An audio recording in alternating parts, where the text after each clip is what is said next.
السلام عليكم ورحمة الله وبركاته. مرحبا يا أصدقائي، كيف حالكم؟ لعلكم بخير. كل عام وأنتم بخير بمناسبة عيد الفطر المبارك. اليوم إن شاء الله لدينا قصة جديدة، قصة الخروف والذئب. سوف نتعلم من خلال هذه القصة مفردات جديدة إن شاء الله. قصة الخروف والذئب، The Lamb and the Wolf, Arabic Short Stories 6. I will read the story 2 times, one without translation and second one with translation.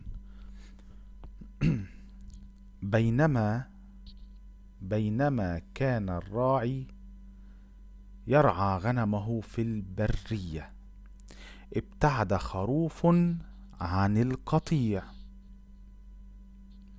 بينما كان الراعي يرعى غنمه في البرية، ابتعد خروف عن القطيع.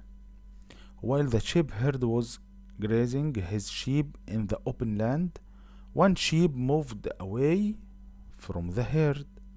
بينما كان الراعي يرعى غنمه في البرية، ابتعد خروف عن القطيع. فهجم عليه ذئب ليأكله، فقال له الخروف: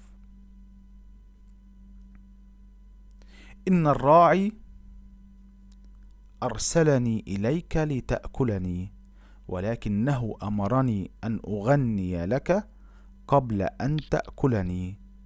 فقال الذئب: هل صوتك حسن؟ قال: نعم، إن صوتي جميل جدا. فقال له الذئب: غني وارفع صوتك.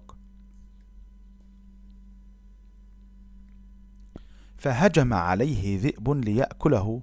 A wolf attacked him in order to eat him. فقال له الخروف: The lamb said to him: إن الراعي أرسلني إليك لتأكلني. The shepherd has sent me to you. ولكنه أمرني أن أغني لك قبل أن تأكلني. The shepherd has sent me to you, but he has instructed me to sing to you before you eat me. فقال الذئب: هل صوتك حسن؟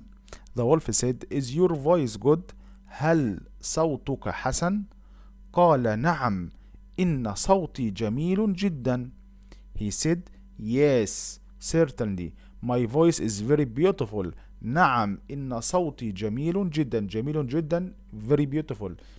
صوتي my voice، إن صوتي جميل جدا. فقال له الذئب: غني is order imperative. غني sing. وارفع صوتك. raise your sound. غن وارفع صوتك sing loudly. رفع الخروف صوته فسمعه الراعي، وأقبل وفي يده عصا طويلة. رآه الذئب مقبلا ففر هاربا، ونجا الخروف من الذئب. رفع الخروف صوته. The lamb raised his voice. فسمعه الراعي and the shepherd heard him.